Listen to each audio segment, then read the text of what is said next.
দেখুন, ভাঙড়ের ঘটনাটা খুব ভয়াবহ এবং তাতে কয়েকটা জিনিস স্পষ্ট হয়েছে। আমি জানি না রাজ্য সরকার বুঝবে কিনা, মানবে কিনা।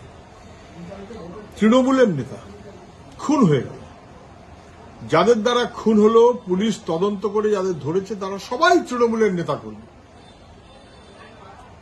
শওকতের বাঁয়ে ডাইনে সামনে পিছনে থাকে, আর শওকত মানে মুখ্যমন্ত্রী অত্যন্ত ঘনিষ্ঠ বোম্বাদিস, সেই শওকত, জেড ক্যাটেগরি সেই শওকত তৃণমূলের নেতা কর্মী। ধরা পড়ার আগে পর্যন্ত বলছিলেন যে সব বিরোধীদের কারবার, তৃণমূলের কোনো দায় নেই। ধরা পড়ে পরে দেখা গেল যে তারা সবাই তৃণমূল। তখন বলতে শুরু করলেন, না ও তো অনেক লোকের মধ্যে একজন। তাহলে আগে কেন বিরোধীদের ঘাড়ে দোষ চাপিয়ে আসলে কি উনি খুনিদের প্রশ্রয় দিলেন, খুনিদের আড়াল করার চেষ্টা করলেন?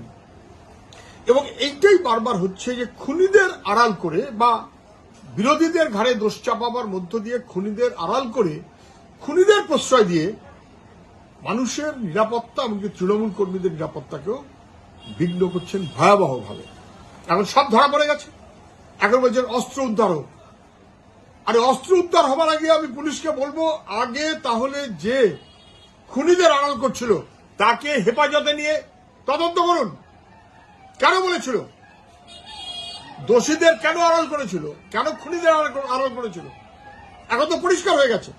পুলিশ অবিলম্বে আড়াল করেছিল যে মুখ্যমন্ত্রীর ঘনিষ্ঠ, তাকে কি হেফাজতে নিয়ে জেরা করবে, তদন্ত করবে? যদি তদন্ত না করে তাহলে কিচ্ছু বেরোবে না। তদন্ত করলে দেখা যাবে এই খুনের রহস্যের পিছনে আরো অনেক বহু গল্প আছে, যেটা ভাঙড় ক্যানিং চত্বরে লোকে সবাই টের পাচ্ছে।